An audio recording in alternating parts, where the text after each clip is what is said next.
Hey, my name is Raul. You are watching the Ukraine on Fire project. 2 months of Russia's invasion of Ukraine is over. Let's sum up the interim results of Putin's special operation. Nuclear weapons in secret bunkers have not been destroyed, biological laboratories have not been destroyed, Zelensky is alive and fulfills the duties of the president. He even gave a tour of most of the world's parliaments. He is a favorite for the Nobel Peace Prize. Kiev not only survived, it did not bow its head to the Iskander and Kalibr missiles. The Irpin River will soon be awarded the title of Hero of Ukraine with free travel to anywhere in Ukraine. Demilitarization has not only failed, the Ukrainian army today is the first in the world in terms of the number of portable anti-tank systems and is literally on the go switching to modern NATO weapons. Every month the combat effectiveness of the Ukrainian units is growing because they have incredible motivation and real combat experience. It is the Ukrainian army that today gives a master class in urban combat, in the defense of stronghold cities, in defeating large naval targets, in artillery duels and in sabotage fighting behind enemy lines. And you know what? I'm bursting with pride. 6 months ago, on a car test drive, I talked to the Russians and explained to them that it's not worth messing with the Ukrainians. The Chechen war will seem like a picnic on the lawn to them, because the historical memory of Ukrainians has not been destroyed. They remember the Holodomor, the forced Russification, the annexation of Crimea and the capture of Donbass. They are the descendants of the Cossacks, soldiers and partisans of the Second World War. Just don't wake the beast. If the Ukrainians unite, you will have to look for another planet. Ukrainians united. This is the collapse of Russia.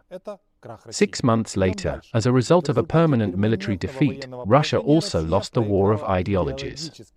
The idea of a Russian world died under rocket attacks on Mariupol and after the so-called denazification of Bucha and Irpin.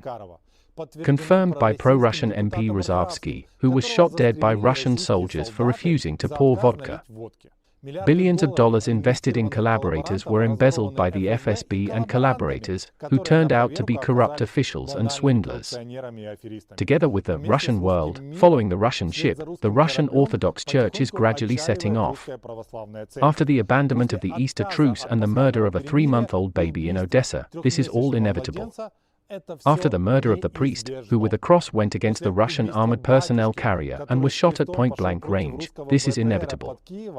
By the way, I don't know what church he belonged to, but since he went against an armored personnel carrier, he was definitely a Ukrainian. This is not Father Pavel, the leader of the Moscow Church in Ukraine, who received the nickname Pavel Mercedes for his greed. The situation with the small victorious war is so catastrophic that the Russian terrorist Gherkin will soon become second in popularity after Zelensky. The leadership of the defense and armed forces of Ukraine controls the situation at the front and the military-political situation around. Gherkin's rhetoric has become so anti-Putin that, under certain conditions, the dude could become a member of the Ukrainian parliament. Therefore, I would like to remind our fellow citizens that Gherkin captured the Donbass, took part in the destruction of MH17 and hates Ukraine with a fierce hatred. And he criticizes Putin for his inability to capture and destroy us quickly and effectively. Yesterday they threatened to hit the Crimean Bridge. Yes, this is a threat. If you hit our bridges, we will hit the Crimean Bridge. And the fact that Ukraine can strike was proved by the cruiser Moscow. Sorry, but sinking the flagship of the Black Sea Fleet is very serious. I'm not talking about the fact that a ship of this class cannot and should not be alone, without escort by frigates and corvettes that would cover it with their air defense. And she was alone in position. And so she sank several anti-ship missiles, at least 2. So, theoretically, after some time they can hit the Crimean Bridge with a rocket. Moreover, they will strike when they consider it possible, achievable and profitable for themselves.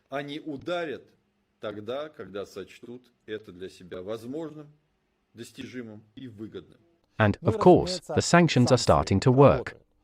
Entire industries are shutting down, the military-industrial complex is dying out, millions of Russians are losing their jobs. The oligarchs do not understand how you can live on £3,000 a month, imported goods disappear from store shelves, Russian beauties suffer from the rise in price of silicone and Botox. Along with the sanctions, the attitude towards Russia is changing all over the world. Through the scenery of the ballet and the pages of books by Tolstoy and Dostoevsky, the real face of modern Russia begins to emerge. Soldiers, rapists, and marauders don't watch ballet or read books. Culture does not work, the country is voluntarily held captive by professional assholes and propagandists. Billions of dollars invested in the image of a great and educated country burned out instantly. It turned out that Russia does not have its own special way and special spirituality. Just ordinary fascism. During the 2 months of the war, Putin's personal image suffered catastrophically. It turned out that the Supreme Commander-in-Chief was cowardly hiding in a bunker in the Urals. He is afraid not only of the USA and Ukraine. He is afraid of his generals, his people, coronavirus and short tables. Nobody listens to Putin's speeches today, they are watched. The main experts on Putin are no longer political scientists and journalists, but doctors. Everyone is interested in the opinion of psychiatrists, oncologists, and specialists in Alzheimer's disease. From a land gatherer and a great geopolitical chess player, Vladimir Putin is turning into a patient, a political bankrupt, a naked king. He is a KGB colonel who has long exceeded the limits of his competence. It's payback time, but trust me, when he thinks he's paid for everything, he'll suddenly realize that the real bill hasn't been brought in yet. And if earlier Putin thought that the collapse of the Soviet Union was the main geopolitical catastrophe of the 20th century, in the 21st century he can safely call himself the main geopolitical catastrophe.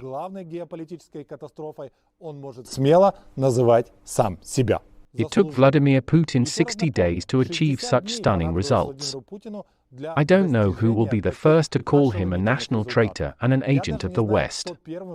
But my prediction is that this will happen in the coming months.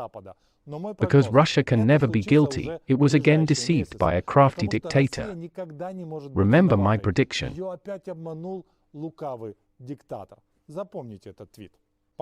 While I was preparing this episode, Bryansk was next in the chain of incomprehensible phenomena of miraculous blessed fire. An oil depot and a military unit exploded in the city. We watched the plot of Russian TV. We managed to communicate with local residents who say that they heard pops at the time of the explosion. Such pops can be heard during any such incident. Let me remind you that earlier pops occurred at the oil depot in Belgorod, at the airfield in Milarovo and on the cruiser Moskva. There were also stories of pops and helicopter crashes. I think it's time for the Ministry of Defense of Ukraine to officially admit that in all cases the secret weapon Pop of Buddha was used. It's time to admit that this is a secret development of Antonov, the Azov Regiment and the People's Liberation Army of the Shaolin Monastery. The Germans provided a nanotech-controlled cigarette butt. The Azov biolaboratories isolated the Slavic genotype from Bastshoes and Balalaika. And then they combined it with the chemical formula of Russian Urals oil. The Shaolin Liberation Army provided combat esoteric practices to deliver a controlled cigarette but to the place of sabotage. The very principle of the operation of the Pop of Buddha remains the main secret of the Ukrainian army, guarded by the spirits of Stepan Bandera and the Cossacks.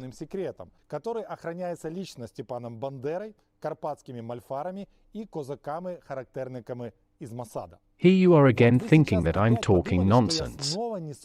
Then let's discuss the detention of a group of neo-Nazis in Moscow who planned the murder of Putin's top propagandists, Solovyov, Simonyan, Kiasayan. The detainees were found to have Nazi symbols, Makarov pistols, Nazi literature, and forged Ukrainian passports. Let's omit the motives of young neo-Nazis to kill older neo-Nazis. Maybe it's some kind of cross-species confrontation. For example, Ukrainian neo-Nazis do not like Russian neo-Nazis. But why do young neo-Nazis need swastika symbols and literature if they were going to blow up Solovyov's car? Where are the explosives, Kalashnikovs, or at least silencers for these pistols? I have already said that I started my career as a crime reporter. I have witnessed many arrests, but never in my life have I seen a criminal open doors with such lightning speed to the screams of the police and knocking on the door.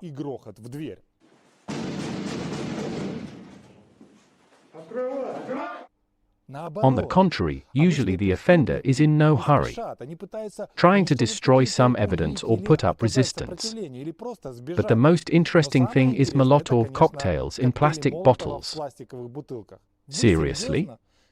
And how did they plan to break it? Is this another Russian military development?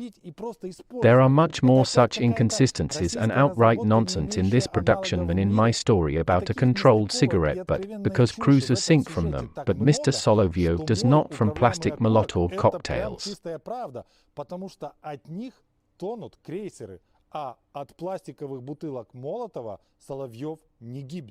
I plan to end our issue with good news. Remember the radio interception where the wife of a Russian soldier allowed him to rape Ukrainian women, but not tell her about it? Many comments immediately appeared that these were all fake interceptions and Russians do not conduct such terrible conversations, except at swing parties and only to cheer up the spouses. Of course, a few days later it turned out that the serviceman's name was Roman Bykovsky. He was from the Crimea. Here is a photo of him with his wife.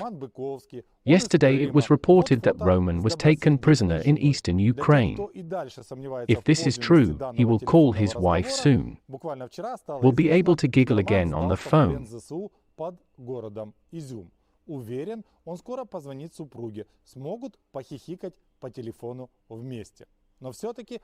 But still the main intrigue lies ahead. Everyone already knows that Elon Musk bought Twitter for $44 billion. This is exactly 44 more than Dmitry Rogozin, general of the trampoline and space forces of Russia, has. And Dmitry himself in the old days liked to be rude to Elon on Twitter. Well, Rogozin, how are you? My impression is that Musk bought Twitter to troll you. You watch the Ukraine on Fire project. Russia will be destroyed. Glory to Ukraine.